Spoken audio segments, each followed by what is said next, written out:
Welcome, welcome, welcome. I hope you all had a Merry Christmas, Happy Holidays, Happy New Year, all that fun stuff. My name is Jordan Davidson, and for the first time in 2023, this is another episode of Behind the Bench. If at any point this season the Steelheads are down 3 goals in a game and come back and win that game, I will do the one chip challenge on a future episode of Behind the Bench. Follow along with these hashtags. Once the Steelheads go down 3 goals, it is a one chip watch. And then if following a one-chip watch, if the Steelheads either take the lead in regulation or get the game to overtime, it is a one-chip warning. And then after a one-chip warning, once the game is officially won, it becomes a one-chip event. Once we have a one-chip event, you guys get to see me cry and suffer and all that fun stuff. The struggling and still very shorthanded Steelheads came out of the holiday break with a 3-3 right out of the gate. Thursday, December 29th, they were at Peterborough for the first time this season, taking on the Petes, followed by a home-and-home with the Hamilton Bulldogs. Friday the 30th, they were at Hamilton, before closing the calendar year, Saturday the 31st, at home to the same Bulldogs. How was it all 3 games? Let's get the recap started. To get things started, my pregame from the game in Peterborough. Here we go. Howdy y'all, hope y'all had an amazing holiday. We are back and I'm at my first second half destination of the season. And first time I've been here since pre-pandemic. The Steelheads have been here last year, but I wasn't able to make it because most of the games are on weeknights. But this is a weeknight too, but thankfully I'm on holidays. But enough rambling, I give you Peterborough Memorial Center, home of the Peterborough Petes. Let's walk around. You guys cold? Don't lose that.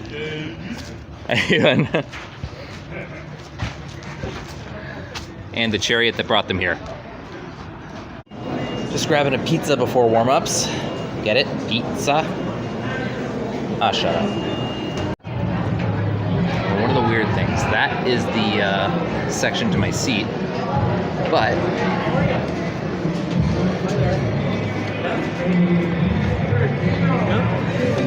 yeah.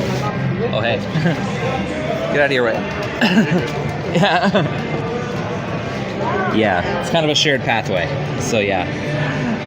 All right, the view. Bit of a unique arena. You can see our benches here and their benches there. We've also got kind of square corners, which is kind of a challenge for the Zambonis. And as I showed you before, the open spot there where anybody can walk through. Yeah. Yeah. That's got your players on it too, you know. Yeah.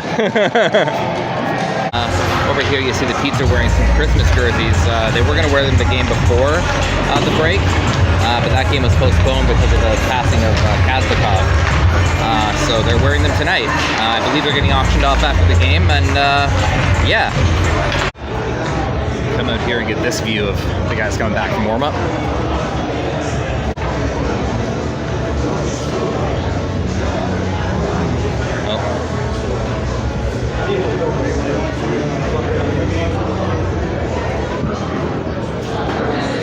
That's how it's done, man. Starting in net for the Peterborough Petes, who many thought should have been invited to Team Canada, was Michael Simpson. He got the nod, and starting for the Steelheads, back with us and starting for the first time was Chaz Nixon. He has 1 relief appearance with us, that was in Sudbury, but this was his first OHL start. Also of note, Charlie Callahan returns from his 5-game suspension, but James Hardie is out with a minor wrist injury, so the overagers in the lineup tonight were Callahan, Kasper, LARSEN, and Jake Uberti. The puck dropped, and we got underway. I gotta tell you, this team looks so different without James Hardie. I couldn't even tell you the last time he missed a game. It was definitely pre-pandemic, because he didn't miss a game last season. But the shots were even in the first period, 11-11. But it was the Peterborough Petes getting on the board first at the 5:21 mark. Connor Lockhart putting his 10th behind Chaz Nixon, gave the assist on this one to Tucker Robertson and J.R. AVON, and it would be 1-0 Petes. 6:20 mark, Justin Zodi was called for a double minor for high sticking, so the Petes would be shorthanded for 4 minutes, but it was during those 4 minutes at the 7:58 mark, Connor Lockhart would get a steal in his own. He would flip to J.R. AVON, who would bury it past Chaz Nixon, so a shorthanded goal by AVON, the lone assist to Connor Lockhart, as mentioned, would make it a 2-0 game. At the 11:28 mark, the Petes would go to the penalty kill again with a too many men call, and it was a point shot from Charlie Callahan at the 12:33 mark that was tipped in front of the net by Jake Uberti. For Jake Uberti's first goal of the season. Remember, he's missed a lot of time with the overage crunch and some injuries as well. So that is Jake Uberti's first goal of the season. Callahan with the first assist and Luca Del Bubbaluz with the second. That would get the Steelheads on the board. It was 2-1. So we'd move on to the second period. That was a much more aggressive period for the Steelheads. The shots in that period were 22-13, which would be a two-period total of 33-24, I believe, if my math is right. But doesn't mean a whole lot if your shots are not beating the goalie, right? The Petes would make it 3-1 on a shot by Chase Stillman. That was at the 5:46 mark of the second. Give the assist to Sean Spearing and Jax Dubois. 3-1 is your score. Now, the Petes do have a promotion where if any Petes player scores in the last minute of any period, every fan in attendance gets a coupon for free fries from Popeyes. They actually announce it that way. Last minute to play in the period. If a Petes player scores, you guys get fries, yada, yada, yada. And that is exactly what happened at the 19:28 mark of the second. J.R. Avon potted his second of the game, assisted by Tucker Robertson. All the Petes fans in attendance got free fries, and you know what goes good with fries? A one-chip watch. It would be 4-1 Petes. That is how it would be after 2. Unfortunately for the Steelheads, the Petes would turn it on even more in the third period. The shots in the third were 15-8 for the Petes, which would close the gap a little bit and make the total game shots 41-39 for the Steelheads. We shot a lot, but we were shot on a lot, so not much. The Petes would get 1 goal in the third period. Jonathan Malee would get his second of the season, assisted by Jax Dubois. That would make it a 5-1 game. So Chaz Nixon in his first OHL start, despite giving up the 5 goals, he would still stop 32 shots, so it was kind of solid. Unfortunately, that start would end prematurely. He made a dive, and I believe he strained his calf or something like that, so he would leave with 6:37 remaining in the game. Ryerson Leanders would have to come in. He stopped the 2 shots he would face, but it would be a 5-1 final for the Peterborough Petes in this one. So the second half begins kind of how the first half ended, both with 5-1 losses by the Steelheads. Here are the 3 stars from Peterborough and what I got post-game.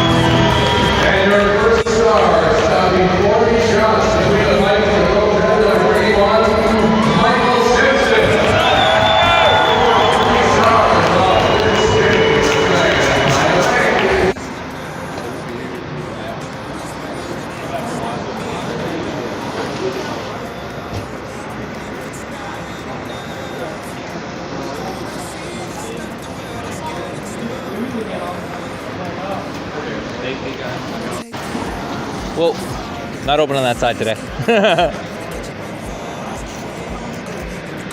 Bus drivers trying not to get you killed. So 1 down, 2 to go on the week. The Steelheads will travel to Hamilton on Friday to start a home-and-home to close out the year. Here is my pregame from Hamilton. All right, Friday? Yeah, Friday. You know those days between Christmas and New Year's, you don't really know what day it is, but yeah, it is Friday. It's the 30th anyway. And we're in Hamilton now. Here we are, First Ontario Centre, home of the Hamilton Bulldogs. Of course, the game tonight and the game tomorrow in Mississauga are actually the last 2 regular season meetings between the Steelheads.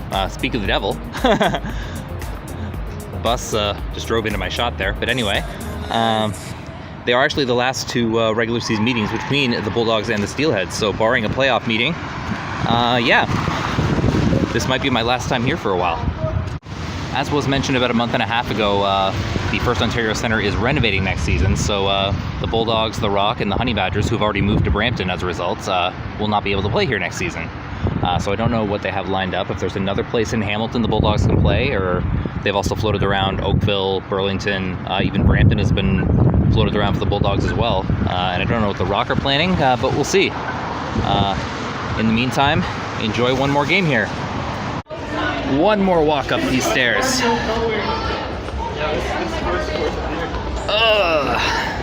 That's my workout for the day. Hello. Let's go Steelheads. Let's go Steelheads! Woo! Let's go Steelheads! Woo! Let's go Steelheads. So I am making it a resolution for 2023 to eat better, to like cut down on my sugar and fat and stuff. But it's not 2023 yet. One more of these, let's do it. Sign for Mason here. I'll get them to show us in a minute. But Mason likes it. Oh. There you go. Show us what it says.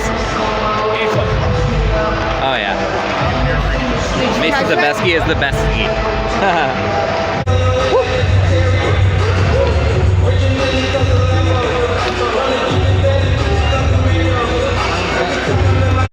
In Hamilton, Ryerson Leanders would start for the Steelheads. For the Bulldogs, it would be Mateo Droback. The puck would drop, and a very feisty game would get underway. Just 2:19 into the game, Mason Zabeski of the Steelheads would go to the box for a holding call, but just like the Peets did the previous night, Luca Del Babaluz of the Steelheads would get a very nice shorthanded opportunity. He would get a steal and a breakaway, and he would bury it past Droback, unassisted goal, and Luca Del Babaluz would make it 1-0 Steelheads, shorthanded. Just a few minutes later at the 7:23 mark, this time on the power play, Ranveer Gilshane was in the box for the Bulldogs for holding. Kai Schwindt was able to make it 2-0 with a beautiful shot past Droback, give the assist on this one to Luca Del Babaluz and Jake Uberti, and it would be 2-0 Steelheads. That's how it would be after one. And the Bulldogs would get one back on the stick of goal leader Avery Hayes, who would notch his 25th of the season and get the Bulldogs on the board, give the assist on this one to Logan Morrison and Patrick Thomas. It'd be 2-1 Steelheads. Now, the 6:12 mark of the second period, Finn Harding would make a hit that Noah Van Vliet would object to, and he decided he wanted to go at Finn Harding. And, you know, if you know Finn Harding, you know, he's a guy who has a smile super glued on his face, so I kind of wondered, he looked a little hesitant, but I kind of wondered if he would go through with it, and turns out he did, and Finn actually did a pretty good job for his first OHL fight. Of course, Noah Van Vliet would get the instigator for, instigating, so he would get the minor and the misconduct as well. That was a fun one. 9:24 mark of the second period, Gavin White would score an unassisted goal to make it 2-2.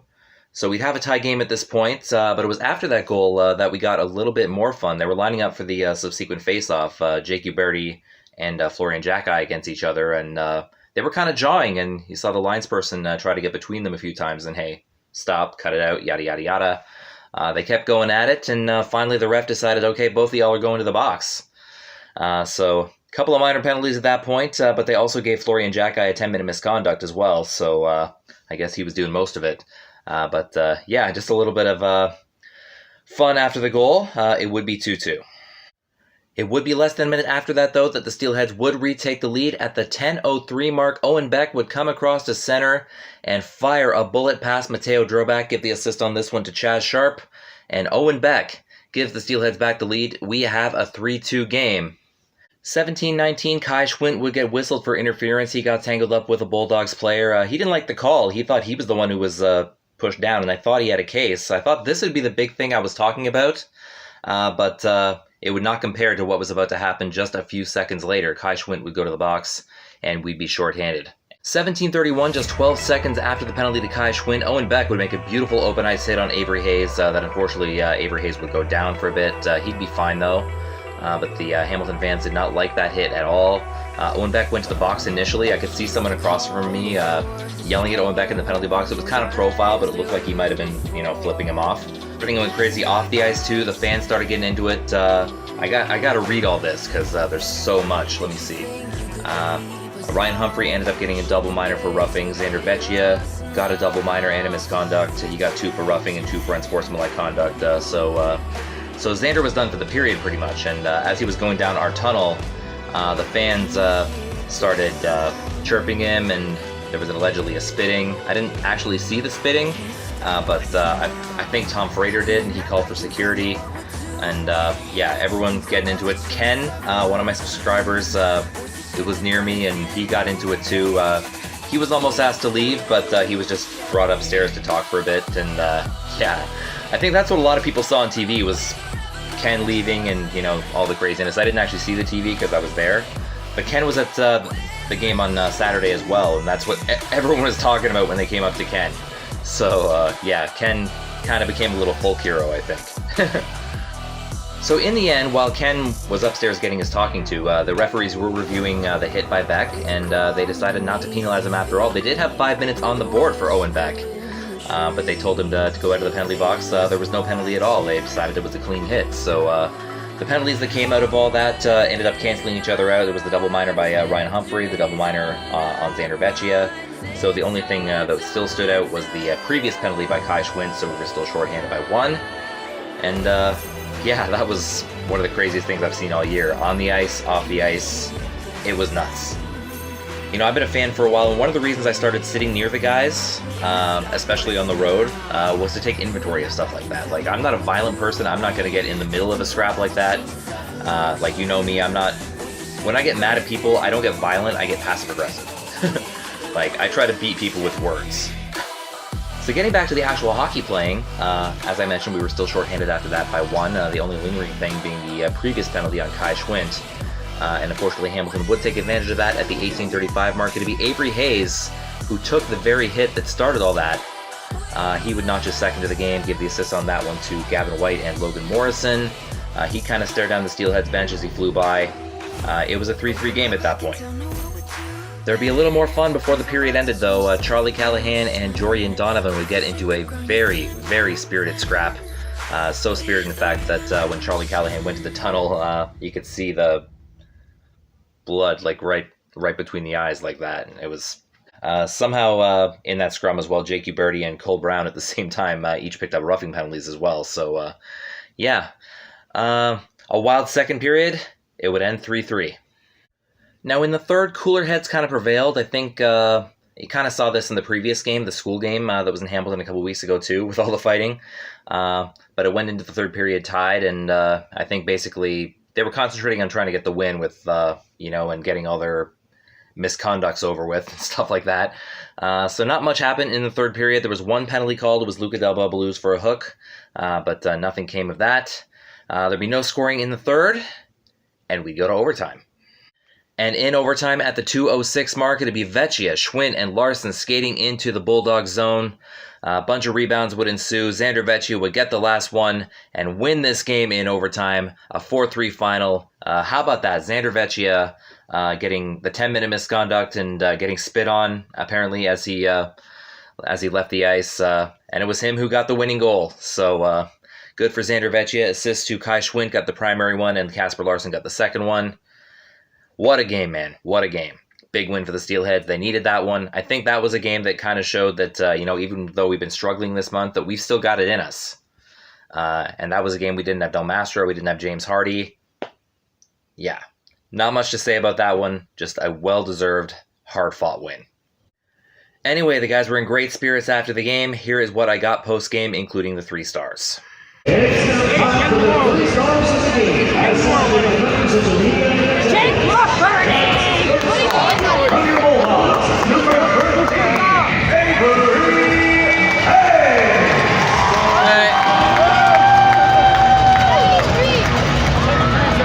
Second star from Mississauga, number 7. Luca!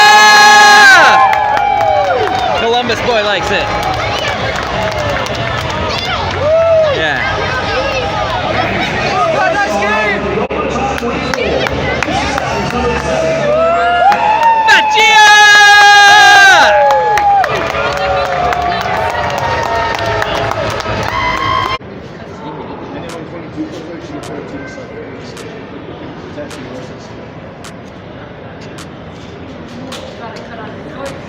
Yeah, the shoes are cutting my feet off. Yeah. Get him resized. You sure heard me, man. I was sticking up for you guys today.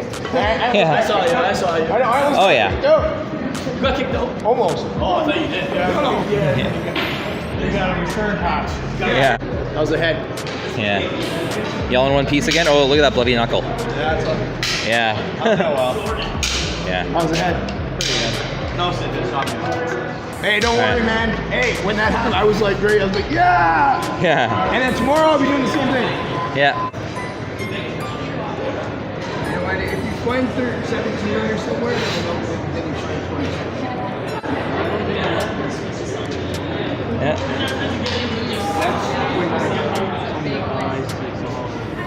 Oh yeah, nice jersey, dude. Well, we probably got double with every player on the team. Also ends up working. Basically, the front is like the captain's and Wow, what a jersey! I can't wait to That's Zabetsky. Yeah. Thank you. Like you said, I mean, we don't know if you signed or not. We're just trying to get everything. Zabetsky, didn't you? The Bestski, didn't you read the sign? Yeah. See you tomorrow. You said Happy New Year. Yes. Happy New Year. Happy New Year, y'all. So if one game against the rival Bulldogs wasn't enough, why not another one the very next day, this time in Mississauga? Here's the pregame from the New Year's Eve match between the Bulldogs and the Steelheads in Sauga. Here we go. Well, that was nice and chaotic last night, but we came out with a win, so let's do it again. One more game against the Hamilton Bulldogs, this time in our place, and one more game in 2022. Don't know if you can see, but it's still spitting a little bit. We had some rain last night, obviously. Had some fog last night, too. It was very slow going driving home from Hamilton. It was a little foggy coming into Mississauga as well this morning, but it did clear up once I hit Brampton. I didn't drive on the 410, though, just to be on the safe side. I just came up Kennedy. So, yeah. I think these guys are a little late. Maybe they had trouble with the fog, too. Yeah, this is about 20 minutes after they usually get here. But they are here. We got a game. Look who made it back. How you doing, sir? How's your holiday, birthday, everything? It was good. Yeah. Watched the World Cup and Yeah. Warm-ups have begun. We're excited. Yeah, ready for another battle. Yeah. He's right next to me today, so I'm protected. Hey, and the dogs haven't come out yet. I think they're scared. Maybe, yeah. Ryerson Leaders would start for the Mississauga Steelheads for the second straight game. This time the Bulldogs would go with Tristan Malbouf in net, and James Hardie, after a 2-game absence, would return to the Steelheads lineup, a very welcome sight. The puck would drop, and the last game of 2022 would get underway. First period of this game, we would see a lot of the roughness carry over. Let me read off some of the penalties that happened. Parker von Richter would get a double minor for roughing at the 4:04 mark. That was after responding to a hit by Artem Grushnikov on Luke Misa, but Grushnikov apparently got nothing. They just gave von Richter the double minor. Later at 9:31, Noah Roberts would shove Charlie Callahan over. He'd get a roughing call for that. The 16:40 mark, there'd be a cross-check by Ryan Humphrey that Bryce Cook could respond to. He'd get a roughing call as well. Lawson Shirk would also get an unsportsmanlike conduct call. So we'd get a power play at that point, but nothing came of that. There'd be a late high sticking call on Kasper Larsen at 19:35. So the rough stuff kind of continued, but there would be no scoring in the first period. Second period, 7:57 mark, and a very cool moment, as it is none other than McGregor Richmond, who opens the scoring on a fourth-line rush for the Mississauga Steelheads' first OHL goal for the coach's son. I kind of looked at JR afterwards, and, I saw a little bit of a smile, but it was like, oh, I'm still the coach, but this is nice, yeah. Great moment for the young guy. As I mentioned, his young line mate, Will Eggleton, also got the assist, and it was 1-0 Steelheads at that point. Unfortunately, it was just 23 seconds later, and during the goal announcement of McGregor Richmond, that Logan Morrison would tie it up with an unassisted goal, make it a 1-1 game. It was kind of a cool moment. First OHL goal for McGregor Richmond, and then boom, win out of our sails right there. But that would make it 1-1. This game wouldn't be as wild as the game from last night, but there still would be one fight. That'd be between James Hardie and Cole Brown at the 10:48 mark of the second period. They go at it. There was no instigator. It looked pretty mutual. I'm not even sure exactly where it came from, but they wanted to fight, so they fought. That was pretty much all that happened in the second period. It would be 1-1 after that. All right, y'all. Friends of the channel, Aiden and Ken have teamed up, and they are one team in this hamburger challenge. Ken on the bottom. Aiden has to do all the work here. Ken just gets to chill. 3, 2, 1, Get it. Okay. Come on, Aiden.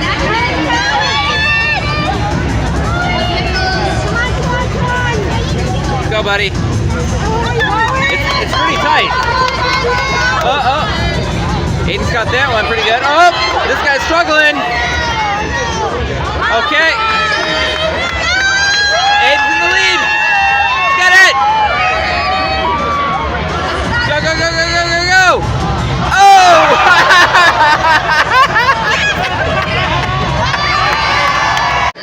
That was the greatest display of athleticism I've seen at this sporting event.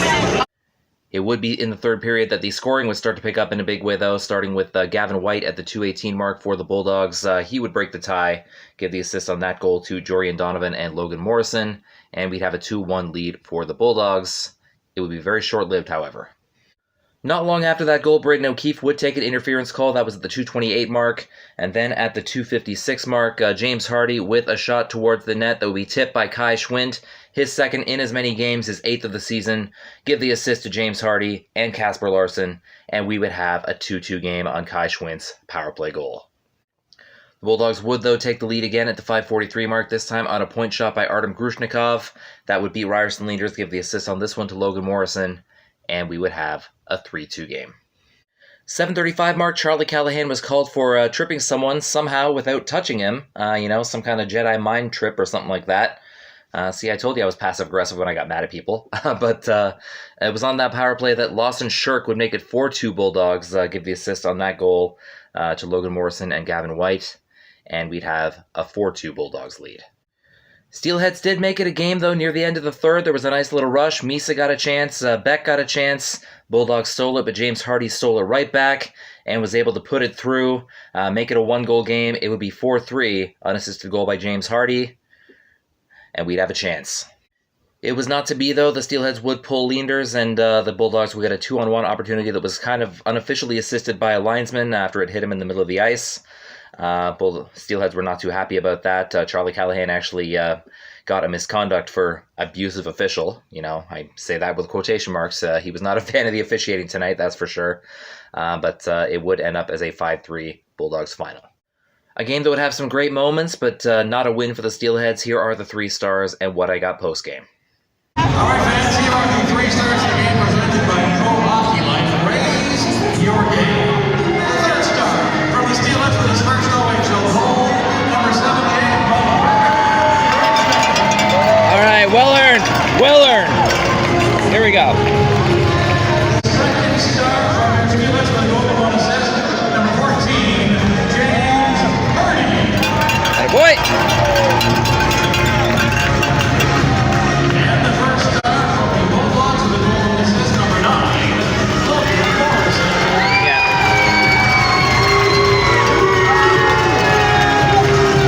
Steelheads are back in action on Friday.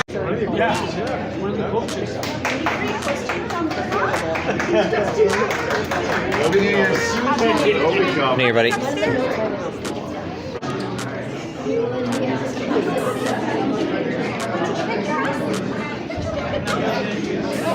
Look at Mom. Happy New Year, Travis. Yeah. Happy New Year, buddy.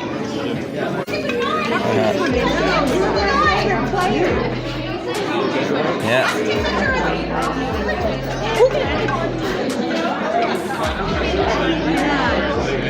Happy New Year, Bryce. Oh. Everything happening at once.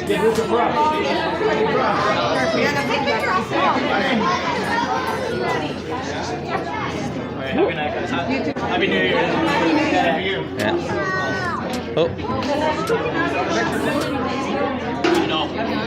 Yeah. Oh, man.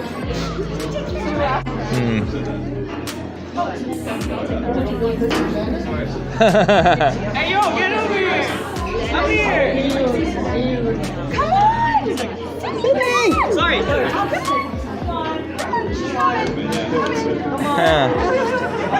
Hey. Birthday girl! Yeah. Let him have their moment. Come on, come on. Hey, get in there! Lose your camera? Get the Jeopardy music playing.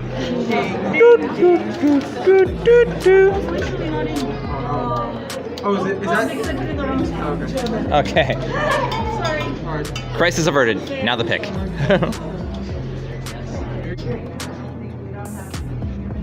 Oh! It's a birthday. You can. Thank you. 13. Yeah, no kidding. Oh, yeah. Your mom ran away too early. I should have gotten Aiden, go in too. Come on. Get in there. Everybody in there. Oh. Spread it. Hooray. Now, if you are aware, and you are watching a hockey channel, so you probably are, but the World Juniors have been going on the past week as well. The preliminary round just ended. I'm going to recap Canada's games quickly because you probably all know what happened, but here we go. Actually, before I talk about Canada, I'm going to do a quick look at Switzerland, where Alessio Bellieri is right now. They actually picked up 3 overtime/shootout victories in the tournament. They beat Finland in overtime 3-2 on the Monday. The Tuesday, the next day, they beat Latvia in a shootout, also 3-2. They lost the United States 5-1 on Thursday the 29th. That was the game they gave Alessio Bellieri to start. Kind of did him dirty. They gave him the game against the hardest team. And then it was a 4-3 shootout victory against Slovakia on the New Year's Eve. So they did pick up 3 overtime victories, which gave them 6 points, but not 9 because they weren't regulation victories. So that was still only good enough for 4th in the pool. But it does earn them a semi-final game against Czechia. So let's start with Canada's tournament opening game against Czechia on the 26th. It was kind of a wake-up call for them. I saw them kind of showboating early on, trying the Michigans and all that stuff, but Czechia was awake, and they ended up beating Canada 5-2. Shane Wright got a goal, Connor Bedard got a goal, but not much going on. They didn't win a lot of face-offs either, Canada, so there was a lot of talk about, Owen Beck being one of the better face-off people in the OHL, and, a lot of talk on Twitter saying, Canada could have used him. And so Canada got a couple days to think about that one before they faced Germany on Wednesday the 28th, trying to bounce back, and did they ever? I'm not going to read the goals in order because it's just too much, but we got a hat-trick from Connor Bedard, a hat-trick from Dylan Guenther, and goals from Logan Stankoven, Brant Clark, Joshua Waugh, Shane Wright, and Zach Ostapchuk. That was much better. I didn't think we beat Germany by that much, but 11-2 rout of Germany. And then the next day against Austria, a game I only saw pieces of because I was in Peterborough watching the Steelheads, but another rout, 11-0 over Austria. Austria had played 3 games at that point. They had scored no goals and given up 31, so they're kind of my candidate to be relegated at this point. But here are the goals, again, not in order, but Connor Bedard had 2. Logan Stankoven had 1 that was assisted by Ethan Del Mastro, by the way, his first assist of the tournament. Nathan Gaucher had 1, Joshua Waugh, Adam Fantilli, Nolan Allen, Zach Dean, Dylan Guenther, Tyson Hines, and Shane Wright, all scoring for Canada against Austria. And then Canada closed out their preliminary round against Sweden on New Year's Eve. Sweden was 3-0 at that point. One of those games was an overtime win, so Sweden had 8 points. Canada, with their 2 regulation wins, had 6. So with a regulation win, Canada would get 9 and pass Sweden for 2nd spot in the pool, which would get them a great matchup. So they were looking to take it to Sweden, and take it to them they did. Joshua Waugh scored a goal. Brennan Hoffman scored 2. Ethan Del Mastro assisted on one of those as well to pick up his 2nd. Tyson Hines had 1. Kevin Korchinski his first as well. And it was a 5-1 victory over Sweden. They would get the 2nd spot in Pool A and earn themselves a quarterfinal matchup against Slovakia. Unfortunately, Colton Dock of Team Canada did suffer a shoulder injury in the game against Sweden. And he is not going to be able to return to the tournament, so Canada was able to call someone up, and they called up our very own Owen Beck. So Owen Beck is leaving the Steelheads once again to join Team Canada for the playoff rounds, and he is going to play against Slovakia on Monday. In any case, the Mississauga Steelheads are back in action Tuesday, January 3rd, as they make their first trip of the season to Oshawa to take on the Generals. Then they have a couple of home games on the weekend. Friday, January 6th against the Very Colts, and Sunday, January 8th against the Sudbury Wolves. I'll beat all 3 games. Hope to see you there. As always, I end by asking the OHL and CHL please allow the fair use of your professional and amateur footage. Help the small media so they can help you. Until next time, you can find me behind the bench and only the bench. This is Jordan signing off. Have a good one, guys. Bye-bye.